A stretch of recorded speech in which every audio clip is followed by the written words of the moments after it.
Well, good morning, everybody. This is the first Sunday in June, and I welcome you here to the CSL Texas Hill Country, our Center for Spiritual Living in San Antonio area. And my theme for this month is It's All Good, It's All God. And the title of my talk or lesson today is Springing into the Present. And you'll understand why I've said that, named it that as we go forward. And just a reminder, we are spiritual beings having a human experience. And our human nature is finite. We have a birth date and we have a death date. And we have experiences on a time and calendar basis between those two dates. And so it's that nature of ours is oriented in time and space. Our spiritual nature is infinite. It has no beginning and no ending. And it's not oriented to time and space. And it is in the perpetual now. Perpetual now. I'd like to read you some quotes and some scriptures from different writings about the topic for today. In Psalms 118, verse 24, "This is the day which the Lord hath made. We will rejoice and be glad in it." And then we have this beautiful thought that was written in Sanskrit some 3,200 years ago. "Listen to the exhortation of the dawn.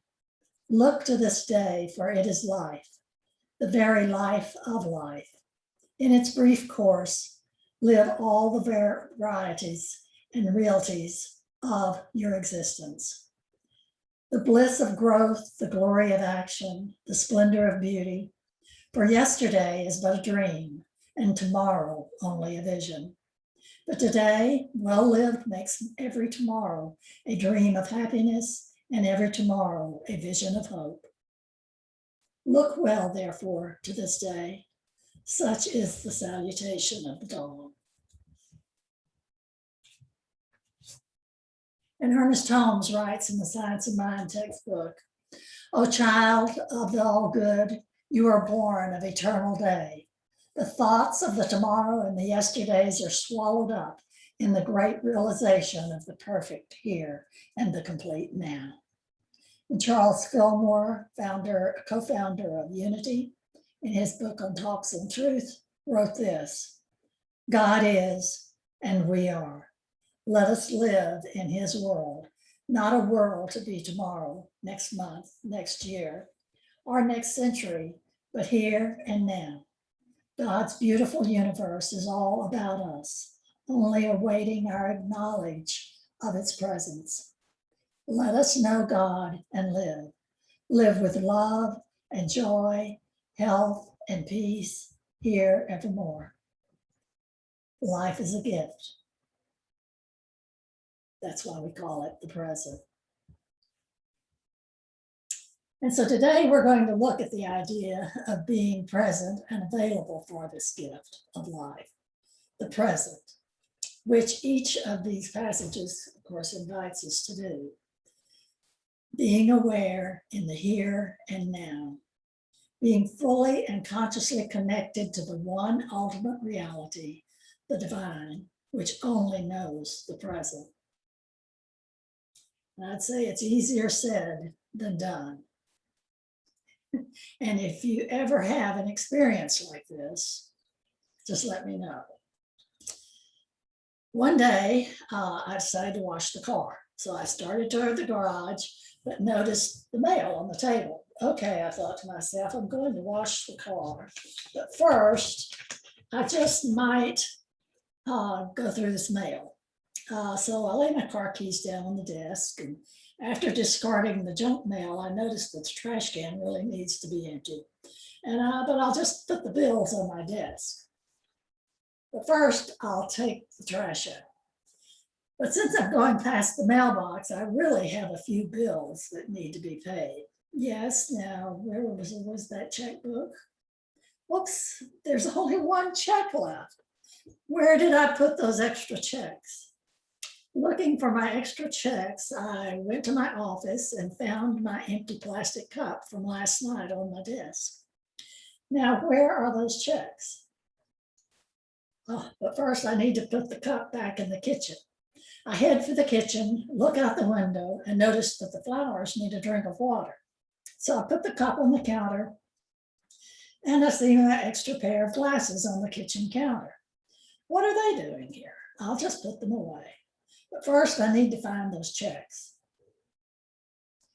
By the end of the day, my car is not washed, my bills are still unpaid, the trash is still in the kitchen, the dirty cup is still in the sink, the flowers are still thirsty, the checkbook still has only one check left. And when I try to figure out why nothing got done today, I'm baffled because I know I was busy all day. By the way, what did I do with those darn car keys? That's what happens when you're not in the present. So say with me, the present is my point of power. The present is my point of power. So how often do we miss the power of the present because we are not focused on it? I see us often adopting one of these three states of mind that rob the present of its power. And I suspect you know what they are. So just help me here. Living with regret for the past, worrying about the future, or being dissatisfied with our present. Sound familiar? Because you often live there. No blame, no guilt. So I do too. But awareness is important. Becoming aware is important. So let's explore each one of these states of mind. First, spending mental time, lots of time in yesterday, in the past, regretting it, beating ourselves and others up about it, reliving it over and over and over, and revising it. And we are saying woulda, shoulda, coulda. Now, I'm not saying it's not important to review the past and gain wisdom from it, but not to live there. It is important to view the past for what it can teach us, and then move forward, incorporating the wisdom. And because I don't want us to live in the past, that's all I'm going to say about it.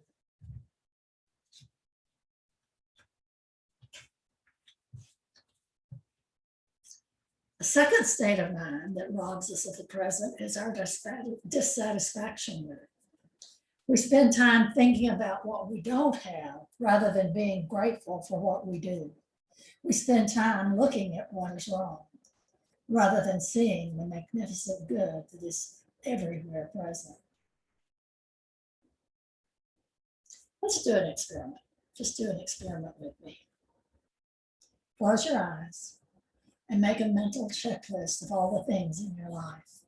Your home, your car, your bank account, possessions, friends, family, pets, job, hobbies, social activities, church. You get a nice picture and as much of what is in your life as you possibly can. How do you feel about it? Home needs a lot of work. Bank account could be bigger. Friends are okay. Wish I had more. And so forth and so on. And now imagine that suddenly you get a telephone call telling you that you have lost it all. Everything in your life right now is gone. Your home, your car, your bank account, possessions, friends, family, pets, job, hobbies, social activities, church.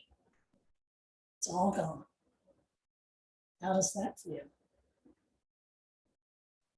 Be with it for a moment.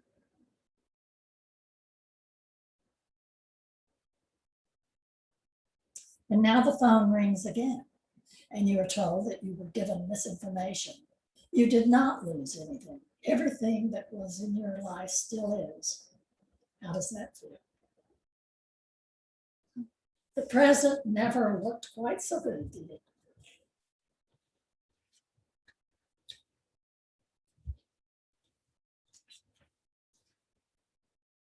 And then the third state of mind, where I think we often live, is in the future, right? Worrying and fretting and being fearful about what will come, or planning, scheduling, figuring things out, waiting for it to happen. It is, of course, vitally important that we have a vision for the future and to set intentions and goals. But then we release that and live in the present. Not in the wished for, but not yet here future. You know, Eckhart Tolle, in his book, Practicing the Power of Now, suggests that we have become a people of habitual waiters. And he doesn't mean waiters at a restaurant. How much of your life do you spend waiting? What he's called small scale waiting is waiting in line at the post office, in a traffic jam at the airport, or waiting for someone to arrive, or to finish work, or so on. Large scale waiting is waiting for the next vacation, for a better job, for the children to grow up, for truly meaningful relationship, for success, to make money, to be important, to become enlightened. Now, it's not uncommon for people to spend their whole life waiting to start living. Waiting to start living. He writes, waiting is a state of mind. Basically, it means that you want the future, you don't want the present. You don't want what you've got, you want what you haven't got. With every kind of waiting, you unconsciously create inner conflict between your here and now and where you don't want to be, and the projected future where you want to be.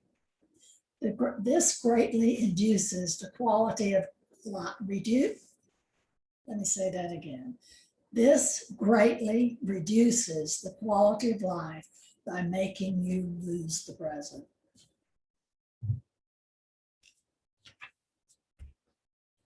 So he strongly suggests giving up waiting as a state of mind. And when you catch yourself slipping into waiting, snap out of it. Come into the present moment. Just be and enjoy being. If you are present, there's never any need for you to wait for anything. So the next time somebody says, sorry to have kept you waiting, you can reply, that's all right, I wasn't waiting. I was just standing here enjoying myself. Enjoy in myself. The emphasis on tomorrow as the time when our dreams come true is also a barrier to be overcome in our prayer life. So many times we do not achieve what we are working toward because we think of it as out there in the future. And if I pray now, then in some future time, then maybe, I hope, please God, there will be a demonstration of it. But remember what Jesus told us. Pray, believing you have already received. Pray, believing you have already received. And Eric Butterworth, a New Thought author, once said, the only demonstration there is, ever was, or ever will be, is in and of divine law. And the only time it knows is now. So do not pray to heal tomorrow. Pray for the consciousness of wholeness now. Do not pray that tomorrow or the next day you find the job. Affirm that you are in your right place now. Do not pray to become what you want to be. Know that you are it now, a perfect child of God. And do not pray for greater abundance. Feel yourself outrageously blessed and abundant right now.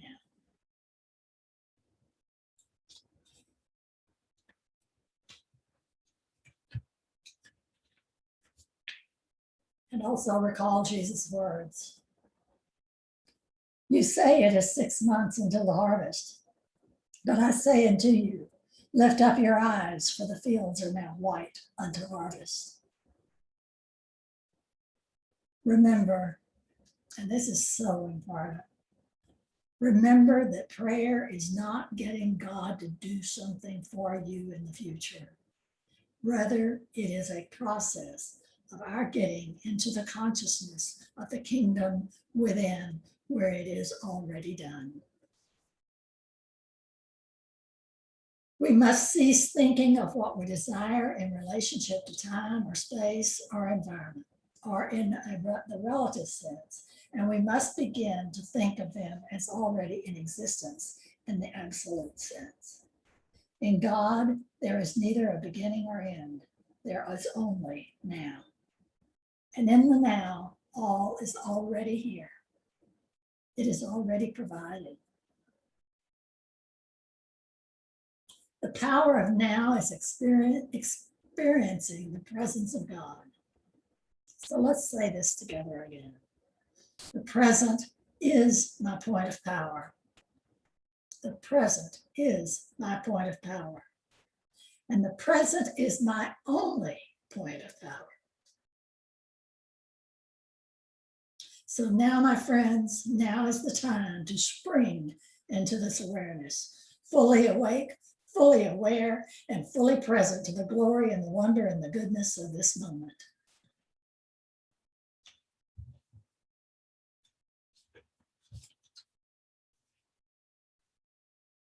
And let me leave you with this beautiful poem that's by a prolific author, anonymous. I don't know who wrote it, but I liked it. I am. I was regretting the past, fearing the future, and then suddenly my Lord was speaking. My name is I am. God paused. I waited. God continued. When you live in the past with its mistakes and regrets, it is hard. I am not there. My name is not I was. And when you live in the future with its problems and fears, it is hard. I am not there. My name is not I will be. But when you live in this moment, it is not hard. I am here.